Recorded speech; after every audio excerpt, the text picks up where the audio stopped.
11A और 11B पर मौजूद है। ये बहरिया होम्स और 152 यार्ड्स पर मुश्तमिल है।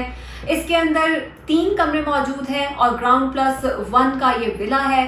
मजीद क्या क्या इसके अंदर सहूलियात मिलने वाली हैं, मेन गेट से कितना दूर है, आइंदा आने वाले दिनों में इसका फ्यूचर क्या होगा।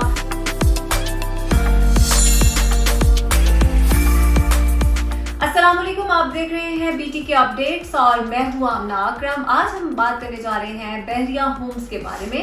11A और 11B पर मौजूद है। ये बहरिया होम्स और 152 यार्ड्स पर मुश्तमिल है। इसके अंदर 3 कमरे मौजूद हैं और ग्राउंड प्लस 1 का ये विला है। मजीद क्या क्या इसके अंदर सहूलियात मिलने वाली हैं, इर्द गिर्द कौन कौन से रेजिडेंशियल एरियाज हैं या कौन कौन से एरियाज लगते हैं और मेन गेट से कितना दूर है, आइंदा आने वाले दिनों में इसका फ्यूचर क्या होगा, ये हम बात करेंगे अली रजा से।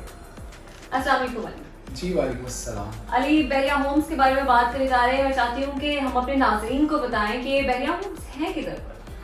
देखिए, बहरिया होम्स 11A 11B का जिस तरह आपने इंट्रोडक्शन करवाया, one of the best area मैं समझता हूँ रहने के लिए है अगर आप 152 यार्ड्स का इंतखाब करते हैं। इवन इकबाल विलास जो कि वन ऑफ द बेस्ट हैं अपनी जगह पर, लेकिन लोकेशन और हाइट के एतबार से जो फौकियत या जो स्पेशलिटी मैं समझता हूँ 11A के 152 यार्ड्स की है या 11B की इवन वो किसी 152 यार्ड में मौजूद नहीं है, नॉट इवन इकबाल विलास। तो 11A में और 11B दोनों में आपको पता है कि 152 यार्ड्स के विला हैं, बहुत बड़ी तादाद में लोग रहते हैं, इन ज़्यादा डिस्टेंस नहीं है, कीमतें इतनी अच्छी नहीं है, तो ये एक अच्छा liveable part right at the moment समझा जाता है बहरिया टाउन कराची में। अगर आपकी फैमिली बहुत बड़ी नहीं है और आप अपार्टमेंट से ज़मीनी यानी विला की लाइफ में जाते हैं, फैमिली बड़ी नहीं है, तो आपको हमारी राय के मुताबिक इंतखाब करना होगा 11A और 11B का। अच्छा, तो अली इन विलास की प्राइसेस क्या है? और मैं आपसे बात कर रही थी इससे पहले भी, वीडियोस पहले, कि ये रेंट पर भी दिए जा रहे हैं, उस हिसाब से भी बताइएगा। देखिए, जो 11A में विलाज हैं, चूँकि वो हाइट पर मौजूद हैं, हमने आपने वीडियो भी की थी बहरिया ग्रीन्स की जाकर, तो जो 11A है यहाँ पर तकरीबन 178-180 इस ब्रैकेट में आपको विला कॉस्ट करेगा 152 यार्ड्स का। और यहाँ पर जो रेंट मौजूद है वो तकरीबन 45 से 50,000, 50 थोड़ा ज़्यादा मैं एक्सीड कर रहा हूँ, आप ये समझ लीजिए कि अराउंड 45,000 रेंट है 11A ग्राउंड प्लस 1, चूँकि 3 बेडरूम्स पर मुश्तमिल है ये विलास, तो इनका रेंट 11A में ही है। अगर अब आमना आपने भी देखा, हमने भी देखा है कि एक मरी पॉइंट है, वहाँ पर एक लेजी एस है, वहाँ से रास्ता आता है 11B का। 11B और 11A में बहुत ज़्यादा डिस्टेंस नहीं है, बिल्कुल नीचे देखें तो 11B है, हाइट पर आए तो 11A है। 11B के विलाज की जो पॉपुलेशन है वो इतनी ज़्यादा नहीं है, वो कम है, और यहाँ पर जो कीमतें हैं वो तकरीबन 1,65,00,000 से 1,70,00,000 में आसानी से विला आपको मिल जाता है इन प्राइसेस में। यहाँ पर रेंट तकरीबन चल रहा है 40,000 रुपये, और लूप रोड स्ट्रीट 1, 2, 3 ये यहाँ पर लोग ज़्यादा आबाद हैं, ज़्यादा रहते हैं।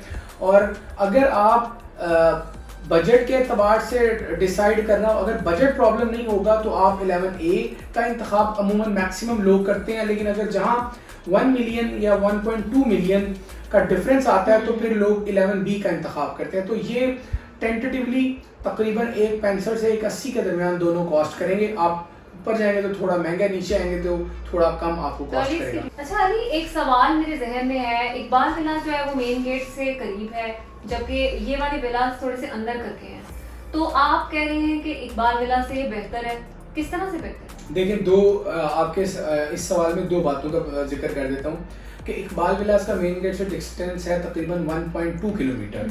हमने वहाँ पे हमारा एक प्रोजेक्ट है पिकाडी सूट, जिसमें हमने आपने वीडियो भी की थी, उसके बिल्कुल बराबर में वो है, और इसका डिस्टेंस तकरीबन है 8 किलोमीटर, 8 से 8.5 किलोमीटर मेन गेट से इसका डिस्टेंस है 11A एंड 11B का। तो पहले डिस्टेंस वाला मामला आ गया। अब आपने बात की कि बेहतर क्यों है, बेहतर मैं समझता हूँ इसलिए है अगेन कि पीसफुल लाइफ अब जहाँ जहाँ मेन गेट है यहाँ पर इतनी ज़्यादा नहीं रही, क्योंकि बहुत ज़्यादा लोग आ गए हैं, कमर्शियल आबाद हो गए हैं। दूसरी साइड पर ये पॉजिटिव पॉइंट भी है कि हम बहुत सारे लोग ये कहते हैं कि हम वहाँ रहेंगे जहाँ पर मस्जिद है, स्कूल है, कमर्शियल है, लेकिन उनमें मेरी राय के मुताबिक चूँकि इसकी अहमियत इसलिए ज़्यादा है कि एक तो हाइट पर मौजूद है। अब चूँकि कमर्शियल यहाँ भी आ गया, सिर्फ ड्रॉबैक लोगों की नज़र में ये है कि एक मेन गेट से 2 किलोमीटर पे है, एक 6.5 किलोमीटर पे है, लेकिन ये इतना कंसिडरेबल डिफरेंस नहीं है डिस्टेंस का।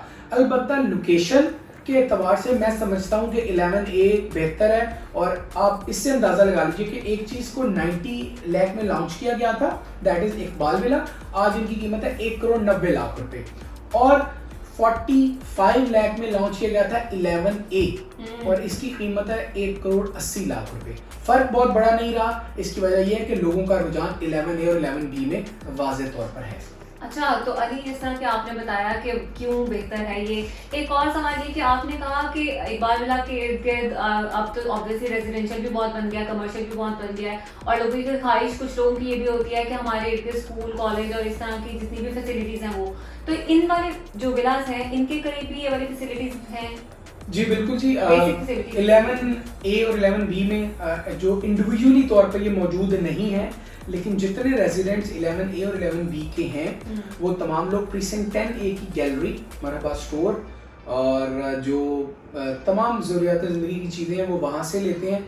और कुछ अब और चूँकि पेट्रोल पंप भी करीब है अली ब्लॉक वाला, तो वहाँ पर भी गैलरी 11 बजे बंद होने के बाद वहाँ से भी वो जो भी उनको ज़रूरियात ज़िंदगी की चीज़ें चाहिए होंगी वो लेते हैं। अलबत्ता इन 11A में अभी तक बनी नहीं है, 11B में नहीं बनी, जो कि बहुत जल्द बनेगी। 11B जो लोअर साइड विलाज है वहाँ पर मस्जिद के बनने का जो है वो काम बनना स्टार्ट हो चुकी है, बल्कि अब तो काफ़ी हद तक बन भी चुकी है। लेकिन ये तमाम लोग प्रीसेंट 10A के कमर्शियल पार्ट को इस्तेमाल करते हैं और वो आप समझ लें वॉकिंग डिस्टेंस पे है, तो इसलिए 11A और 11B वालों को इस मामले में मुश्किल पेश नहीं आती कि उनके घर के करीब, उनकी रेजिडेंस के करीब कोई ऐसा पार्ट नहीं है जहाँ से वो खरीदारी कर सकें। अच्छा अली, एक चीज़ बड़ी मैंने देखी है कि लोग जब कोई चीज़ रेंट पे लेने लगते हैं और ख़ासकर जब वो कोई चीज़ खरीदने वाले होते हैं तो वो उस घर का देखते हैं कि स्ट्रक्चर किस तरह से बना है, उसके अंदर फैसिलिटीज़ क्या क्या हैं। तो ये वाले विलास अगर लोग लेना चाहें और इसको कंसिडर करें तो इसके अंदर क्या क्या फैसिलिटीज़ मिलेंगी? देखिए, ये यूरोपियन तर्ज के एक तरह विला है, फ्रंट एलिवेशन, और वो फ्रंट एलिवेशन मैं चला भी रहा हूँ, वीडियो में भी साथ देख रहे हैं। इसमें ग्राउंड +1 है और हट टाइप के विलास बनाए गए हैं। ग्राउंड फ्लोर में अगर आप एंटर होंगे तो राइट या लेफ्ट, एक विला में राइट पर, एक पे लेफ्ट पर आपको ड्राइंग मिलेगा, और एंटर होते ही सामने वाली साइड पे डाइनिंग, और ग्राउंड फ्लोर पर एक बेडरूम है, एक किचन, ड्राइंग, डाइनिंग है। जैसे ही आप फर्स्ट फ्लोर पर जाएंगे आपको लाउंज मिलेगा, एक अच्छे मुनासिब साइज का, 2 बेडरूम मिलेंगे और वॉशरूम अटैच है, बिल्कुल साथ है, और बैक साइड पर आपको सर्वेंट क्वार्टर भी मिलेगा इस छोटे विला में। अच्छी बात यह है कि हर कमरे, अब विला का साइज बहुत बड़ा नहीं है एज कम्पेयर टू 200-350, लेकिन आप देखिए कि जो अच्छा काम किया गया बैरियर टाउन की तरफ से कि कैबिनेट्स बनाए गए हैं, रूम्स को ज़्यादा छोटा नहीं किया गया, किचन एक अच्छे मुनासिब साइज का दिया गया है, लॉन भी दिया गया है। तो ये सारे प्लस पॉइंट्स हैं, ये सारे प्लस पॉइंट ही ऐड करते हैं, ऐड होकर इनकी वैल्यूज़ को बढ़ा रहे हैं, और इसी वजह से इन विलास की जो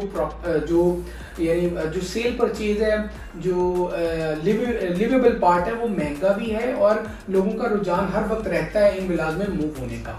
अच्छा अली, आखिर में मैं आपसे सवाल पूछना चाह रही हूँ कि मेरे जहन में भी और बहुत सारे लोगों के जहन में भी होगा, आपके ख्याल में ये विला जो है ये इन्वेस्टमेंट के पॉइंट ऑफ व्यू से बेहतर है या रहने के लिहाज? देखिए, मैं समझता हूँ कि इन्वेस्टमेंट आप जिस घर में रहेंगे वो ऑटो इन्वेस्टेड चीज़ होगी।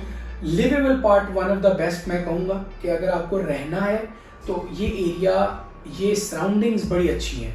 उस सराउंडिंग की अच्छी होने की वजूहत मैंने पहले वीडियो के पहले पार्ट में बता दी, लेकिन अगर आप रेंटल इनकम चाहते हैं तो आप ज़रूर इन्वेस्टमेंट करें, क्योंकि आप विला लेंगे आपको 50,000 जो इसका रेंट है वो आपको आया करेगा। और आप ये भी समझ लीजिए कि हमेशा time to time property grow करती है, सिर्फ इम्पॉर्टेंट होता है कि कितने % करती है। लेकिन फिर से मैं कहूँगा कि लिवेबल पार्ट अच्छा है, इन्वेस्टमेंट भी यहाँ पे की जा सकती है। थोड़ी सी जो रेशियो है ग्रोथ की वो उस तरह फास्ट नहीं है, लेकिन रेंटल इनकम एक ऑप्शन है और फिर ग्रो स्लो तो होती ही है प्रॉपर्टी में। Thank you so much. You welcome जी। बिल्कुल जी, अगर इन्वेस्टमेंट करनी है उसके पॉइंट ऑफ व्यू से भी बहुत अच्छी इन्वेस्टमेंट है। आप एक घर खरीदें और उसको रेंट पर दे सकते हैं, जो कि मंथली आपकी इनकम आ सकती है। सेकेंडली, बेहतरीन चीज़ है रहने के लिए। अगर आप रहना चाहते हैं एक पुरसुकून जगह पर, पुरसुकून माहौल में, तो मेरा ख्याल है 11A और 11B एक अच्छा इंतखाब होगा। अगर देखा जाए तो मेन गेट से 6 से 8 किलोमीटर की दूरी पर है, लेकिन पीसफुल है, निहायत ही खूबसूरत जगह है, देखने के काबिल है। और इसके इर्द गिर्द तमाम जो इलाका है वो बहुत साफ सुथरा। और अगर सड़कों की बात की जाए तो इतनी खूबसूरत बहरिया टाउन की सड़कें हैं कि आप मेन गेट से अगर यहाँ तक आएँ तो ज़्यादा टाइम भी नहीं लगता। अगर इस हवाले से आप मजीद को इन्फॉर्मेशन देना चाहते हैं या आपके जहन में कोई सवाल है या फिर आप इस हवाले से कोई बुकिंग करवाना चाहते हैं, तो आप हमारे ऑफिस हमसे मुलाकात करने के लिए आ सकते हैं। AD रियल एस्टेट हमारा ऑफिस है, मिडवे कमर्शियल B पर मौजूद है ये ऑफिस। और या फिर नीचे दिए गए नंबर्स अली रज़ा और दानियाल नकवी का नंबर मौजूद है, इस पर कांटेक्ट कर सकते हैं। मेरे ईमेल आईडी पर मुझे ईमेल करके अपने सवाल पूछ सकते हैं। देखते रहिए BT के अपडेट्स।